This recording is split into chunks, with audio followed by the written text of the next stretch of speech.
My brother and I get into a car accident. My heart is ruptured. I need emergency surgery. But my mother, the hospital director, calls every available doctor. To my brother's room. He only has a few scrapes. Yet she orders a full body scan for him while I lie there bleeding out. I beg her to help me, but she snaps, visibly annoyed. Can't you stop fighting for attention for once? Your brother almost injured a bone. In the end, I die on the operating table. But after the news of my death breaks, my mother, who has always hated me, completely loses her mind. In the final 3 minutes of my life, my soul drifted to my mother's side. She was sitting beside my younger brother Felix Goodman's hospital bed, her face filled with worry as she prayed, "Felix, please don't scare me like this. Wake up, okay?" My father stood nearby, his face twisted in fury. If Sean had done his job and protected him, Felix wouldn't be in this state. "Just wait, I'm going to beat him to death!" I stood and watched at the side, bitterness rising in my chest. "Dad, there's no need for that. I'm almost dead. Not that you guys would care." At that moment, the doctors were gathered around Felix's bed in a circle. After confirming that his injuries were only scrapes and nothing major, one of the older doctors finally dared to bring me up. He asked cautiously, "Miss Blanchard, are you sure we shouldn't check on Sean? His injuries from the car crash seem very serious." Mom's gentle expression instantly turned into one of disgust as she roared, "What's he trying to pull now? Playing dead? Doesn't he realize what he's done to his brother?" I stared at her stunned. Though my heart had already stopped, it still somehow throbbed with pain. I was their son too. Did they really not care about me at all? Suddenly, Mom picked up her phone and dialed my number. A nurse brought the phone to my ear, and instead of hearing the concern I had hoped for, all I heard was contempt. "Sean Goodman, when are you going to crawl out of bed and apologize to your brother?" My heart instantly turned cold as whatever hope I had left withered away. Of course, she never cared about me. Come to think of it, when I was first brought into the hospital, I had begged Mom to save me. But all she said was, "Do you have to fight for attention even at a time like this? Don't you realize that your brother nearly broke a bone?" Then she turned and walked away without a second glance,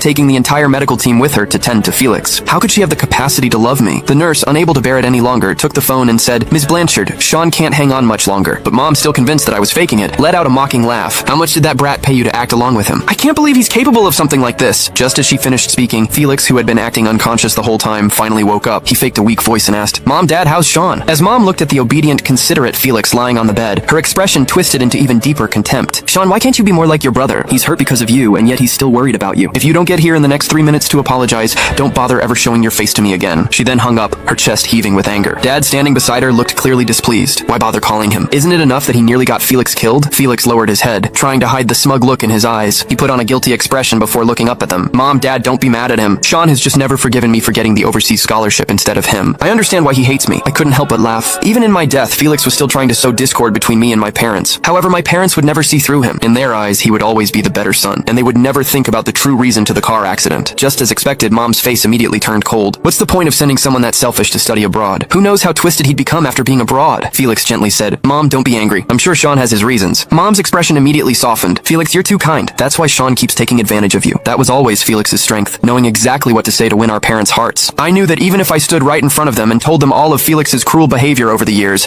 they'd only slap me across the face in a